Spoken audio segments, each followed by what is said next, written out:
Salam sejahtera. Apa khabar semua? Okey, berjumpa kita sekali lagi dalam kelas pengajian A bersama Cikgu Zarina. Okey, dalam video kali ini, Cikgu nak ajak pelajar untuk ulang kaji ahli bentuk komunikasi semester 3. Okey, jom.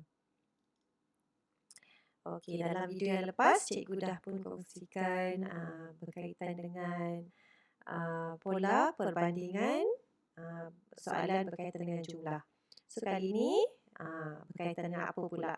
So, kali ini kita akan masih lagi bincangkan tentang pola juga. Okey, jom kita teruskan. Okey, seperti biasa, kita kena set dalam minda kita bila kita belajar, kita nak apa. So, untuk dalam kelas kali ini, sasaran kita ialah di akhir pembelajaran kita nanti, kita boleh, pelajar-pelajar semua boleh membuat penghitungan, pengiraan dan penaklukan. Boleh baca soalan, boleh tentukan kehendak soalan, boleh membuat pengiraan dan boleh menulis jawapan. Itulah yang dimaksudkan dengan hasil pembelajaran kita ini. Okey. So, pola apa hari ini kita nak ulang kaji? Hari ini kita akan ulang kaji pola perbandingan. Tapi hari itu cikgu dah cakap pola perbandingan ada beberapa jenis soalan. So, dalam soalan yang lepas, kita dah pun bincangkan tentang jumlah. Maksudnya soalan yang menghendaki pelajar mencari jawapannya bagi jumlah. Kali ini kita nak cuba selesaikan soalan yang berkaitan, yang kehendak soalannya mengarahkan supaya kita cari jawapan mengikut negara dan dari tahun. So, bagaimanakah cara untuk selesaikan dan menulis jawapan pola perbandingan mengikut kehendak soalan seperti ini? Okey, jom.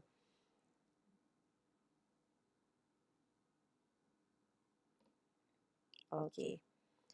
Ini seperti biasa, kalau cikgu sentiasa menasihatkan pelajar supaya setiap kali nak selesaikan soalan, kita ikut langkah-langkah, step by step supaya kita boleh menjawab dengan keadaan yang tenang, okey, dan teratur supaya nanti di akhir sekali semua jawapan kita tu kita tulis dengan betul dan jawapan tu lengkap. Jadi kita buat secara bila dapat soalan tu kita baca soalan tenang, lepas tu langkah kedua kita cari kata kuncinya, langkah ketiga kita fahamkan data yang ada dalam jadual tu, sebab dalam jadual ni kadang-kadang datanya berbeza-beza. Okey, kemudian barulah kita analisa data tu dan akhir sekali kita tuliskan jawapan. Kita buat step by step. Nampak macam banyak sangat tapi sekejap je sebenarnya. Okey. So, langkah pertama kita tengok soalan. Baca soalan dahulu. Jom kita baca soalan. Okay, berdasarkan maklumat dalam jadual di atas, ulaskan keadaan nilai import Malaysia mengikut negara terpilih dari tahun 2008 hingga tahun 2010. Okay, itu soalannya. Okey. So, seperti biasa kali ini cikgu bawakan rancang penulisan jawapan ni di awal. Sebab apa? Bila kita tengok kat sini. Ni langkah pertama. Kemudian langkah kedua kita kenal pastikan tadi langkah pertama kita baca soalan. Kemudian step yang kedua tu cikgu terlupa nak tulis. So, langkah kedua ialah kita kenal pasti kehendak soalan tu. Jadi kat sini kehendak soalan je yang ini kan. Ulaskan keadaan. Jadi ulaskan keadaan ni kalau kita tengok dekat dalam ciri-ciri jenis-jenis pola tu, keadaan ni ulaskan keadaan ni dia tak bagi tahu keadaan apa kan, nak tulis jawapannya dalam bentuk pola apa, pola perubahan ke, pola perbandingan ke, macam mana ke kan, dia tak bagi tahu. So, bila keadaannya terlalu kehendak soalan ni terlalu luas, umum, jadi kita pun tulis jawapan dengan mengikut kaedah pola umum. So, kalau pola umum, kita akan tuliskan jawapan kita dalam penulisan jawapan kita nanti. Kita akan susunkan dia seperti ini, di mana kita akan mulakan dengan intro, Lepas tu diikuti dengan perenggan pertama, kita letakkan pola perubahan, perenggan kedua pun pola perubahan, perenggan ketiga pun pola perubahan. So kali ini cikgu tak bincangkanlah pola perubahan tu sebab topik perbincangan kita ialah kita nak tengok macam mana cara nak selesaikan pola perbandingan. Okey, sekali lagi cikgu highlightkan, biasanya pola perbandingan ni dalam mana-mana jenis soalan pun dia sama ada satu perenggan sahaja untuk kita tuliskan jawapan pola perbandingan ataupun dua perenggan sahaja. Okey, jarang sekali pola perbandingan ni kita tulis jawapan dia dalam keempat-empat perenggan. Okey, jadi untuk soalan kali ni kita tuliskan pola perbandingan tu jawapannya dalam perenggan yang keempat. Okey, kemudian barulah rumusan. Okey, seterusnya langkah yang ketiga ialah kita fahamkan data dalam jadual. So kita tengok jadual pula. Okey, dalam jadual ni masih lagi lebih kurang samalah macam soalan yang lepas, iaitu ada jumlah dekat sebelah kiri kanan dan ada jumlah di sebelah bawah. Okey, tetapi kita tengok balik soalan dia minta nilai import. Jadi kali ni fokus kita bukan pada jumlah di kiri dan di kanan dan di sebelah bawah, tapi fokus kita ialah pada ruangan nilai import dekat tengah-tengah ni. Dekat sini. Okey, dan nama negara yang dibekalkan dalam jadual kat sebelah kiri tu. Okey, ini yang kita akan gunakan data untuk kita jawab soalan. Okey, seterusnya barulah kita analisa data kita. Langkah yang keempat, kita analisa data dalam jadual mengikut pola, dari dan mengikut negara. So ingat, dalam tadi kita dah kenal pasti kehendak soalan ni ialah keadaan. Lepas tu sekarang kita nak analisa. So kita lihat dekat sini dalam soalan tu dia minta nilai import. So nilai import tu dekat sini lah. Nilai import tu dekat dalam jadual tu, dekat ruangan tu. Dekat sini tahun 2008, 2009 dan 2010. Okey, bukan sahaja diminta nilai import, tetapi dia juga soalan ini mengarahkan kita supaya menganalisa data tu dan nilai import mengikut negara. Dan dari tahun 2008 hingga tahun 2010 mengikut negara. So mengikut negara, bila dia kata mengikut negara, kita kena tengok dekat negara ni. Okey, maksudnya kita bila mengikut negara kita akan pandang lihat dia mengarah ke kanan macam tu.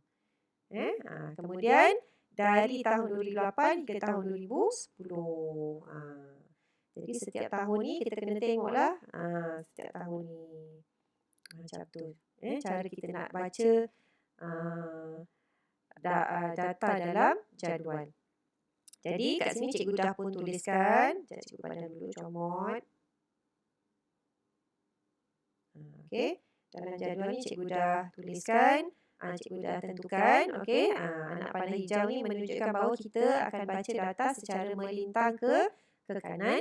Kemudian disebabkan arah ini mengikut negara lah. Kalau mengikut negara kita akan baca data ke kanan. Ke kanan ni maksudnya mengikut negara. Okey. Kemudian kita bila arahannya dari tahun 2008 hingga tahun 2010, bermakna kita akan lihat setiap tahun tu dari tahun 2008 siapa yang paling tinggi, siapa yang paling rendah. Tahun 2009 siapa yang paling tinggi, siapa yang paling rendah. Tahun 2010 siapa yang paling tinggi, siapa yang paling rendah. Macam tu. Okey. Jadi kat sini kita tengok tahun 2008 yang paling tinggi ialah China dan yang paling rendah ialah Thailand. Tahun 2009 yang paling tinggi ialah China dan yang paling rendah ialah Thailand juga. Tahun 2010 yang paling tinggi ialah negara China dan yang paling rendah ialah negara Thailand juga. Okey? Jadi nasib baik dekat dalam soalan ni negara yang paling tinggi dan yang paling rendah tu sama setiap tahun. Jadi senang kita nak ulas dia nanti. Tapi kalau ada masa soalan tu negaranya setiap tahun berbeza-beza yang tinggi dan yang rendah. Jadi kita perlu ulas setiap tahun tu. Okey, jadi kalau soalan tu arahannya dari tahun 2008 hingga tahun 2010, bermakna cara kita menganalisa pola perbandingan Macam ni lah. Contoh dari tahun 2008, yang tinggi siapa, yang rendah siapa. Setiap tahun kita akan carikan macam tu. Okey? Tapi nampak sama macam kita nak bandingkan pada tahun, tetapi nanti cara kita tulis jawapan berbeza. Cara kita nak tulis jawapan nanti berbeza. Okey? Jadi kat sini cikgu nak tegaskan sekali lagi, arahan soalan minta kita cari nilai import. Okey? Bermakna kita akan lihat data yang dekat tengah-tengah ni. Okey, kemudian mengikut negara. Bila mengikut negara, maknanya negara yang ada dekat sini kita akan lihat dia secara data, kita lihat secara melintang, ikut anak panah yang hijau tu. Kemudian dia kata dari tahun 2008 hingga tahun 2010. Bermakna setiap tahun 2008, 2009, 2010 tu kita kena cari yang paling tinggi dan yang paling rendah. Okey? Itu step dia. Ingat. Okey, nilai import kita akan tengok dekat data nilai import. Kita tak tengok dekat jumlah, kita tengok dekat nilai import yang setiap tahun tu. Kemudian kalau dia minta mengikut negara, kita akan lihat negara, daripada negara tu kita akan melihat dia secara melintang. And then kalau arahannya dari tahun, so kita akan analisa dia setiap tahun, kita lihat yang paling tinggi dan yang paling rendah tu siapa. Okey, jangan risau. Nampak macam sama je cara untuk kita bandingkan dengan kaedah pola yang lain, tapi nanti bila kita tulis jawapan ada bezanya. Okey, jadi nampak tak kat sini? Ingat step dia. Nilai import tengok dekat tengah-tengah, dekat ruangan nilai. And then mengikut negara kita tengok lagi nama negara tu kita akan lihat ke kanan, data tu ke kanan. Okey, kemudian dari tahun tu kita akan lihat setiap tahun tu siapa yang tinggi, siapa yang rendah. Okey, itu dulu maklumat yang kita akan cari. Okey, sekarang kita dah dapatkan data, dah dapatkan maklumat untuk kita tuliskan dalam jawapan kita. So, seperti biasa kita nak buat pola umum. So, ingat dalam pola umum ada pola perbandingan. Okey, ini kena sentiasa ingatlah. Okey, so kita dah pun rancang tadi, pola perbandingan kita nak tulis dalam perenggan yang keempat. So, marilah kita tuliskan jawapan mengikut format pola perbandingan dari tahun. Okey, jom. Okey, macam mana cara kita nak tulis jawapan kita? Okey, ini cara untuk kita tuliskan jawapan bagi format bagi pola perbandingan dari tahun tadi. Okey. Kita kat atas ni, dua perenggan yang pertama ni ialah ayat idea dia. Ayat idea. Okey, jadi nilai cikgu bacakan. Nilai import tertinggi dari tahun 2008 hingga tahun 2010 ialah dari negara China. Manakala nilai import terendah ialah dari negara Thailand. Okey. So cikgu nak highlightkan dekat sini di mana isu isu mesti kita nyatakan. Okey, dalam ayat idea yang paling penting ialah isu. Isu. Ada 4 perkara penting. 4 perkara penting. Yang pertama ialah isu. Jadi biasakan tulis jawapan, tulis ayat idea mulakan dengan isunya. So sekarang ni kita mulakan dengan nilai import. Sebab tadi arahan dia cari nilai import Malaysia kan. Okey, jadi itu isunya lah. Jadi kita tuliskan dahulu dekat depan. Biasakan mulakan ayat idea dengan isu. Kemudian barulah ada pola. Yang ini pola. Tertinggi dan terendah ni pola. Ingat kalau dalam pola perbandingan, sebab kita nak banding dua, tinggi dengan rendah. Jadi dalam satu ayat tu kita letakkan yang paling tinggi siapa, yang paling rendah siapa, yang tertinggi siapa, yang terendah siapa. Lepas tu ada manakala ni menunjukkan ciri-ciri perbandingan tu. Okey? Jadi mesti ada pola lah. Pola tertinggi, pola terendah. Ini kalau untuk pola perbandingan lah. Okey, kemudian dari tahun 2008 hingga tahun 2010 ni ialah tempoh. Okey, tempoh. Tadi cikgu cakap ada berapa? Ada 4 kan perkara penting yang mesti ada dekat dalam ayat idea. So kita ada isu, yang kedua kita ada pola, yang ketiga kita ada tempoh, yang keempat ialah nama negara yang terlibat. Yang tertinggi negara China, negara Dan yang terendah ialah negara Thailand. Nama negara tu mesti tulis dengan betul.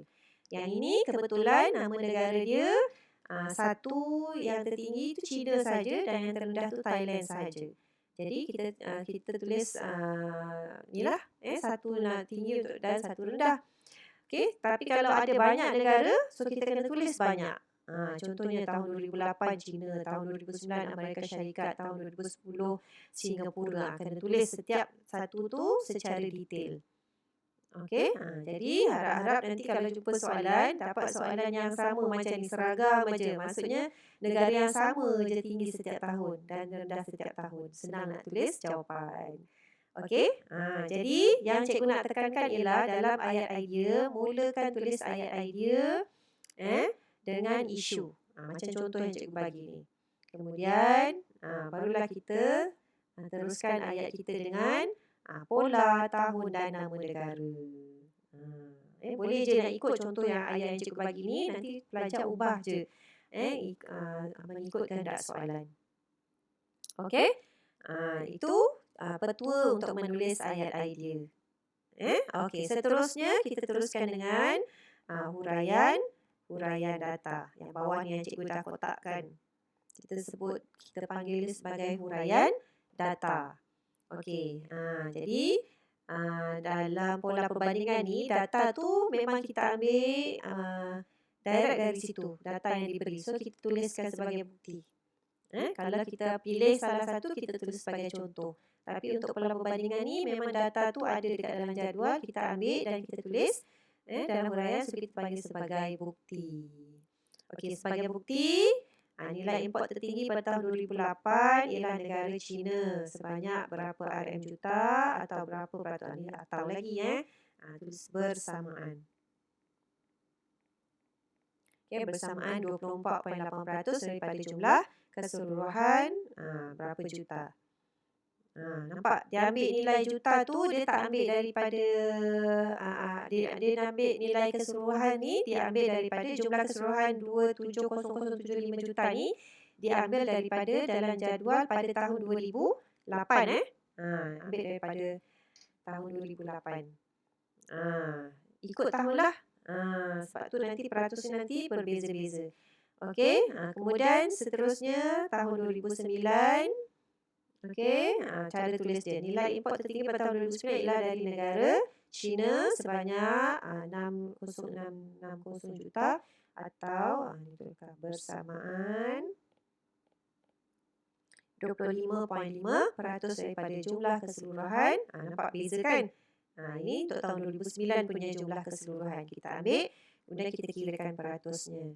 Kemudian nilai import tertinggi pada tahun 2010 ialah negara China, RM55008 juta bersamaan berapa peratus? Siapa boleh tolong kira? Cikgu sengaja kosongkan tu sebab kita nak kira sama-sama. Jom kita kira sama-sama peratusnya. Okey, macam mana cara ingat tak? Semalam dalam video yang lepas cikgu ada tunjukkan macam mana cara nak kira peratus bagi pola perbandingan ni. Kita ambil nombor yang kita nak kira tu. Kalau macam ni nombor yang tertinggi pada tahun 2010 ialah 55008. Lepas tu kita bahagikan dengan jumlah keseluruhannya tahun 2010 tu ialah 233,755 juta. Okey, sama dengan berapa? Kemudian kita darabkan dengan 100. Okey, so peratusnya ialah 23.5%. So, kita pun tulislah dekat sini. 23.5% daripada jumlah keseluruhan RM233,755 juta. Okey, kena tulis nilai jumlah keseluruhan tu dalam jawapan mengikut tahun tu. Sebab kalau tak tulis nilai, kalau tulis daripada jumlah keseluruhan je tak tulis nilai dia, nanti macam mana kita nak kenal pasti daripada mana kita dapat peratus 24.8, daripada mana kita dapat peratus 25.5 ni. Jadi kena tulis sebab pelajar lihat setiap tahun pun jumlah keseluruhannya berbeza. Ini bermakna data ni kita tak boleh kira sama je jumlah keseluruhannya. Data tu kena diberikan lah dekat dalam jawapan. Macam contoh yang cikgu bagi ni. Barulah boleh dapat markah. Okey. Cikgu nak tunjukkan kat sini, cikgu nak highlightkan bahawa bagi pola perbandingan, cara tulis huraian datanya, okey, mesti ada, sekejap cikgu highlightkan kat sini. Cara tulis huraian datanya tu macam ni. Mesti ada perkara ini. Alamak. Semula. Mesti ada jumlah keseluruhan. Mesti ada tahun. Inilah yang perlu ada. Yang pertama mesti ada cara nak tulis pola perbandingan. Huraian data untuk pola perbandingan. Yang pertama mesti ada pola. Tak nampak. Okey, mesti ada pola. Yang kedua, tahunnya, tempohnya bila. And then yang ketiga, nama negara. Okey, and then yang keempat, nilai sebenar dia. Nilai mutlak kita panggil. And then kita kena kirakan peratus. Peratusnya tu kita kena kirakan. And then ayat ni daripada jumlah keseluruhan ni juga penting. Ayat ni pun kena ada. Dan juga nilai jumlah keseluruhan tu mesti ada. Jadi susunan tu boleh ikut macam contoh cikgu bagi ni. Just ubah saja mengikut soalan yang kamu dapat. Tetapi mesti ada berapa ni? 1, 2, 3, 4, 5, 6, 7 perkara ni mesti ada dalam satu ayat huraian data pola perbandingan. Okey. Kalau tak ada salah satu ni boleh menyebabkan hilang markah. Hilang markah. Kalau 2 dapat 1, kalau 1 dapat 0. Macam tu. Okey. Jadi cikgu tekankan ini sebab cikgu nak pastikan bahawa pelajar sentiasa ambil berat setiap kali tulis huraian data bagi pola perbandingan. Pastikan kat dalam huraian data tu ada 7 perkara ni. Pastikan ada 7 perkara ni. Supaya tak hilang markah. Susunan tak kisah. Susunan tu kat mana-mana pun boleh. Yang penting ayat tu mudah difahamilah. Tapi kalau nak senang ikut je macam contoh yang cikgu bagi ni, ayat ni. Dan ubah saja mengikut data yang perlu. Macam contoh cikgu buat ni pun nampak setiap tahun pun cikgu gunakan ayat yang sama tapi cikgu ubah datanya. Senang je. Alright. Sebab apa? Sebab ayat yang sama ni dah memang ada maklumat yang 7 perkara yang kita perlukan tu. Kita just ubah datanya, nilai mutlaknya tu kita tukar, peratusnya kita tukar, nama negara kita tukar, tempoh kita tukar. Kan? Okey. Tapi kat sini kali ni dekat dalam ni contoh ni cikgu baru tunjukkan nilai tertinggi, nilai terendah belum lagi. Kat mana nak tulis? Okay. Seterusnya dalam perenggan yang masih lagi dalam perenggan yang sama, kita tulis pula nilai yang terendah. Kaedah yang sama juga seperti tadi. Okay, tapi yang tertinggi tu kita tukar dengan terendah. Dan nak menunjukkan perbandingan tertinggi dengan terendah, so kita letakkan perkataan manakala kat situ. Okey. Dan tadi kan kita lihat dekat dalam susunan perenggan tu 4 tambah 0 kan? Disebabkan itu maka adalah sebab di dekat akhir perenggan. Analisa huraian pengetahuan, HP, huraian pengetahuan.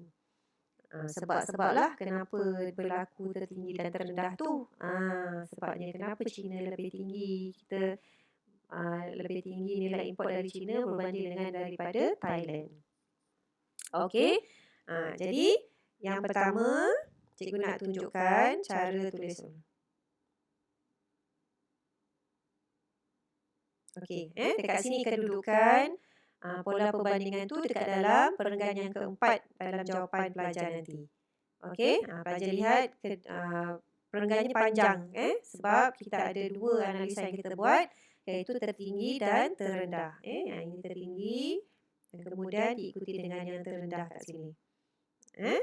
Jadi dia panjang. Memang jawapan dia panjang. Sebab apa? Kita kena analisa setiap tahun. Okey. Kat sini cikgu nak tunjukkan. Tadi cikgu highlightkan ayat idea. Lepas tu cikgu highlightkan pula cara penulisan pola ayat huraian data bagi pola perbandingan. Okay, sekarang yang ketiga, cikgu nak tunjukkan, cikgu nak highlightkan lagi perbandingan dari tahun. Okay, dari tahun cara tulis huraian, cara tulis jawapan untuk huraian bagi untuk pola perbandingan dari tahun ni, susunan tinggi, kita tulis jawapan yang tinggi dulu, kemudian baru kita tuliskan jawapan yang rendah. Dari tahun. Dari tahun, nampak dekat dalam ayat idea tu yang paling penting dekat dalam ayat idea tu. Dari tahun 2008, 2009, 2010 yang paling tinggi, yang ini yang sangat diambil kira yang ni. Okey? Ini yang membezakan. Ni cikgu nak highlightkan yang lain. Yang seterusnya, cara nak tulis ayat huraian ayat idea bagi pola perbandingan dari tahun. Nak membezakan dia dengan perbandingan yang lain-lain ialah cara tulis ayat idea tu. Nilai import Malaysia tertinggi dari tahun 2008, 2009 dan 2010 ialah negara China. Okey. Itu yang membezakan. Maksudnya kita akan dekat dalam huraian data kita pula. Okey, ini nombor 1 lah. Ciri-ciri dari tahun tu. Kemudian cara kita tulis huraian datanya pula, kita tuliskan nilai yang tertinggi dulu setiap tahun. Kemudian barulah kita tuliskan yang terendah pula. Kita tuliskan yang tertinggi dulu setiap tahun, kemudian barulah kita tuliskan yang rendah pula. Setiap tahun. Setiap tahun tu maksudnya yalah, yang tertinggi tu kalau negara China semualah. Tapi kita tulis setiap tahun tu maksudnya kita kena sebut setiap tahun punya data. Kalau dia bukan negara China, dia Amerika Syarikat, kita tulislah tahun 2009 ialah Amerika Syarikat. Sebanyak berapa, bersamaan dengan berapa peratus daripada jumlah keseluruhan berapa, macam tu. Kemudian diikuti dengan nilai yang terendah pula, dengan kaedah yang sama. Okey. Ini ciri-ciri penulisan jawapan pola perbandingan dari tahun, di mana perlu diberi perhatian dekat dalam ayat idea kita tulis dari tahun 2008, 2009 dan 2010 ataupun dari tahun 2008 hingga tahun 2010 hingga. Kemudian itu perkara pertama, ini untuk ciri-ciri dari tahun tau. Okey, and then yang kedua, penulisan huraian datanya kita tulis yang tertinggi dulu. Kemudian barulah kita tulis yang terendah dalam satu perenggan. Okey. Jadi ini yang perlu diberi perhatian. Okey. Ciri-ciri pola perbandingan penulisan jawapan bagi pola perbandingan dari tahun, cikgu sebutkan sekali lagi dalam ayat idea. Untuk tempoh tu kita tuliskan dari tahun 2008, 2009 dan 2010. Ataupun nak tulis dari tahun 2008 hingga tahun 2010 pun boleh juga. Ialah negara China. Okey. Kita highlightkan kat situ dari tahun. Kemudian dalam huraian datanya, kita tuliskan nilai yang tertinggi dahulu setiap tahun. Kemudian barulah kita tuliskan nilai yang terendah setiap tahun. Okey. Itu ciri-ciri penulisan jawapan bagi pola perbandingan dari tahun. Okey, dia panjang sangat. Disebabkan panjang sangat, kadang-kadang kita pening nak baca. Boleh ditulis dalam 2 perenggan, tapi markahnya masih lagi sama. Kalau idea 1, huraian data, masih huraian data 1, huraian pengetahuan 1. Markah tetap sama. Idea 1, huraian 2. Okey? Tetapi boleh kalau rasa macam panjang sangatlah, Macam yang sebelah ni kan. Panjangnya takut tersalah. Takut tersalah sebab tak nampak panjang sangat. So boleh tulis 2 perenggan macam ni. Kita asingkan perenggan tertinggi dan terendah. Tapi markahnya tetap sama, tidak berubah. Satu lagi syaratnya mestilah berturut-turut. Berturut-turut.